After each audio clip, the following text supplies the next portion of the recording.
on Joy Bar Comedy. I want you to go absolutely crazy. Please welcome Zoltan Kaszas.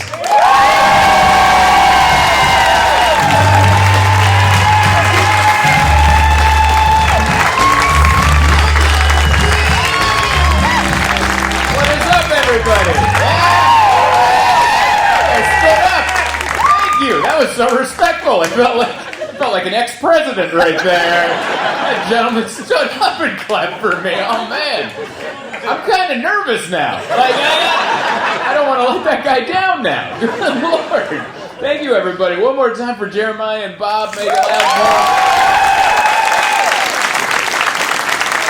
them. So nice to be here.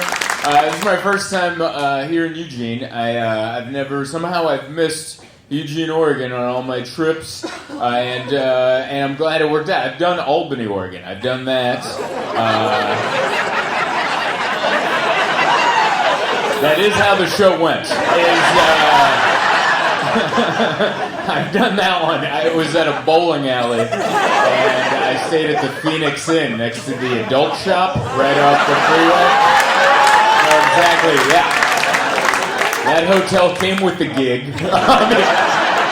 In case you're wondering, like, why'd you pick that one? That's the one we wanted to pick, yeah. And they gave us free drinks and said, drive on back. Don't worry, it's not like the state troopers station is right next to that hotel. But yeah, that was the first time I was like, that had to be 15 years ago. That was so long ago. That was back when you could have hired me for a bowl of soup. And I was just trying to be a comedian, and somehow I got this booking at a bowling alley in Albany, Oregon. I think I paid $400, and I'm like, yeah. And I got a buddy of mine, I was like, come with me. He's like, I'm coming. And he opened for me. I think they paid me $400, and that was for me and him. That was the entire show in one room that we shared at the Phoenix Inn. And we drove in a Honda Civic from San Diego, California, all the way up to Albany, Oregon. That was, once you pass, like, San Francisco, it starts getting all it was like moments where a buddy of mine is asleep, and then you're tired, and then you just see a semi-truck kind of weave, and you're like, oh my God, and then I weave, and then he wakes up, like, what happened? I'm like, nothing, man. I didn't want to tell him, you almost died. I didn't want to tell him that. And then I had those moments on that side. But yeah, that show didn't go well. I remember that. It was just a bar in a bowling alley. No stage. It was just a corner. And they had one amp and a microphone. And the bartender was in charge. Have you been to this show?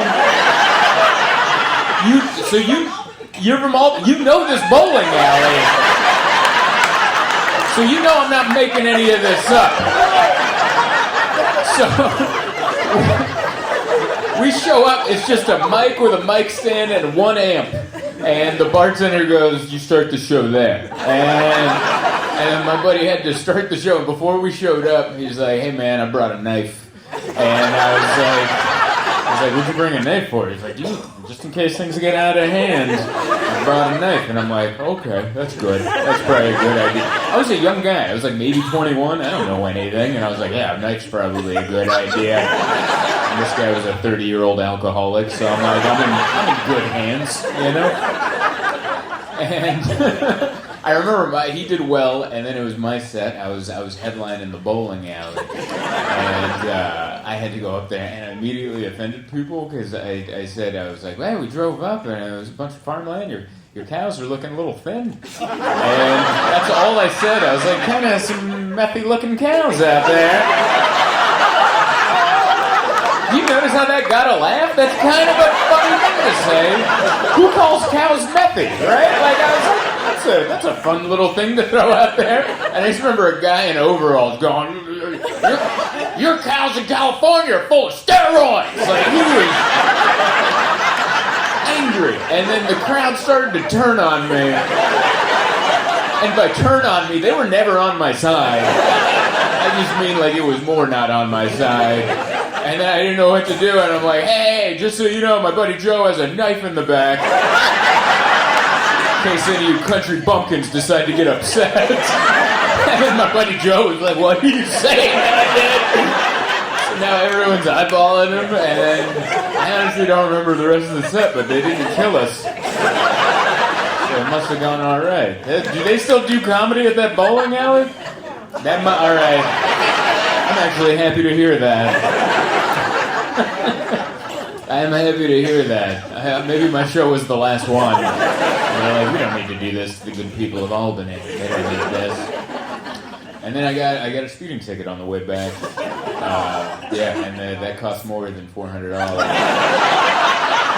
So immediately lost any kind of money. I don't even know what the profits would have been with gas and food and driving up from San Diego, but whatever those profits were, they were dashed. And I remember my buddy tried to warn me. He's like, hey man, I've been through Oregon, and their speed limit is 65, and they drive it. And I was like, all right. And then I'm on the freeway, and everyone drives it. You guys do follow the speed limit.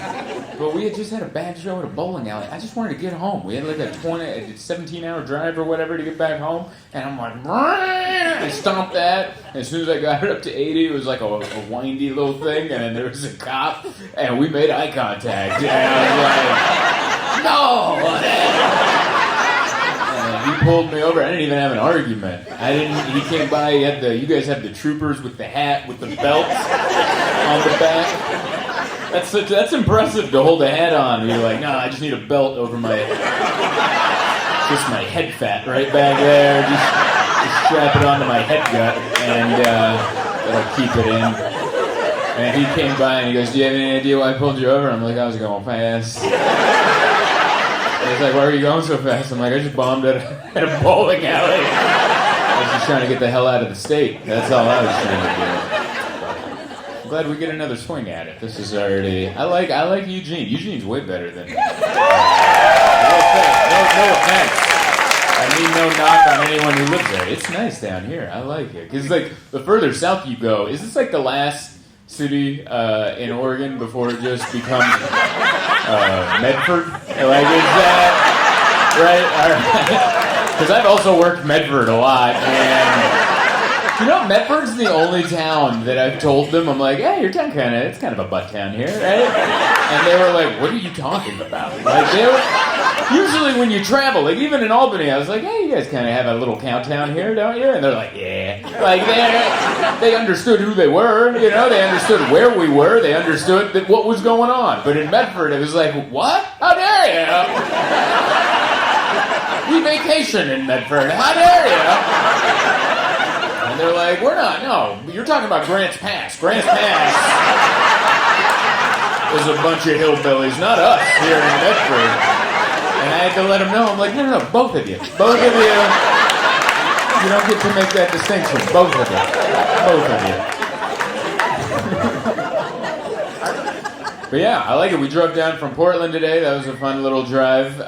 It's like you guys are the only ones that still have like hitchhikers. It's awesome. This is like the only place in the country where you drive on the interstate and there's just a guy, just like a hermit with a giant backpack, just walking down the interstate, and you're like, yeah, we're not near anything. Like, you're far between exits. You're like, where's the plan? I'm not going to pull over and ask, but that's there. And you're like, wow, this is like out of a Jack Kerouac novel or something. It looks less sexy when you see it in person. In the novels, it looks so beautiful and whimsical, and you're like, I'm riding the rails, and you're like, that guy's walking in the rain. It looks less adventurous. But.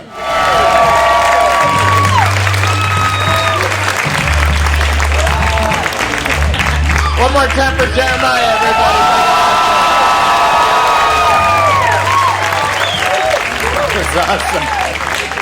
I told him, I'm like, man, it's a hot crowd. And he's like, no, it's me. I was like, that's a good line.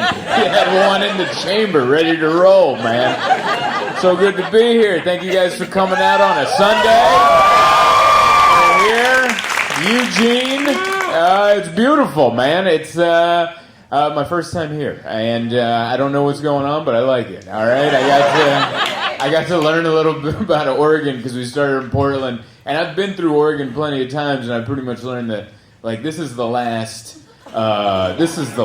town you can go to before it just becomes Medford for the rest of It's the last one. And I've done many shows in Medford, and oh boy. And I liked it. They were just the only town that I've ever performed in. When I told them, like, oh yeah, it's kind of sucks here, right? And they were like, what? Like, because that's like a comedian thing. You travel around, and sometimes you're in big cities, sometimes small ones, sometimes little butt towns, and you're like, yeah, it's a little butt town out here, isn't it? And they're like, no, this is where we come to vacation. And I'm like, and they'd be like, you're thinking of Grants Pass. And I'm like, no, you both suck. It's both of you. Like, what are you talking about? Oh, yeah, they still do shows at Chadwick's Pub at the Rogue River Regency in Medford. Yeah, if you're ever there, get a room there. I've seen the police there a lot. It was always a fun gig, but yeah. I remember the one time I went, and I was like, I wanted to do something fun and educational. Like, I like to go to museums and stuff. And they had a tour in Grants Pass for to see the river, the Rogue River, on a speedboat, like on a jet boat kind of thing. And on the website, they're like, come take a tour of the historic Rogue River on a jet boat, and it made it look educational. I was like, hell yeah, we just showed up. It's not. It's just like a muscle car on the water, and there's a guy with a headset, and he's mainly talking about the engine. That's what he's. We got a double carburetor, 8-cylinder. Sometimes he would talk about stuff, but he's like, oh, we're gonna open up all the cylinders now. And he would point out educational stuff here and there, but it would be mostly about him doing donuts. That he would yell shake and bake, and then that meant he was going to do a donut, and we're all going to get wet. And so it was bizarre. He'd just be going like, hey, do you see there's a bald eagle right there? Everyone get your cameras out. Just get a picture of that bald eagle. Everyone get that picture? Yeah? Shake and bake! And then we'd go a little bit down further and be like, oh, you see that bridge right there? That was built in like 1852. Lewis and Clark walked over it or something. I don't know. And get a good picture of that. That's a good bridge right there. All right, ready? Shake and bake! Do another one. And then I remember it got sad. There was a moment where a little girl started crying in the front of the boat, and he was like, what's wrong? What happened up there? And someone's like, she got stung by a bee. And you're like, oh no, don't worry, I got an ice pack. And he just passed up like a bottle. It was just a can of Bud Light that he had in a cooler. And he called it an ice pack. And I'm just watching this can of Bud Light go to the front of the boat, and they just held it on this little girl's arm for her bee sting. And it was all somber on the boat, and after a few minutes, he's like, how's she doing up there? And then there was a thumbs up from some guy in the front that she's doing better. He's like, all right, shake and bake! One more. And so yeah, I like all of Oregon, but there's all these, there's all these different parts. I'm still trying to get the vibe of Eugene. This is where Nike started, right? Nike? All right. Is that okay? I like it. I brought it up, and you guys were like, we don't talk about it. All right. You guys were like, I didn't know he was going to make it political. I don't even know if Nike's political, but you never know these days. I like Nikes. I wear those. Thank you. You guys are so jazzed for a Sunday. This is so interesting because we did this is the Late Show, by the way. I do, the Late Show started at 6:30 or 40. We did, and then we sold it out, and so that we added a 3. They're like, you want to add a 3 o'clock? And I was like, is that legal? And they're like, yeah, we can add a 3. People showed up, people canceled their naps. And canceled their afternoon naps, and they're like, let's go. You just pointed at 2 nappers. I love that. I was gonna take a nap, but I knew that I wouldn't wake up in time.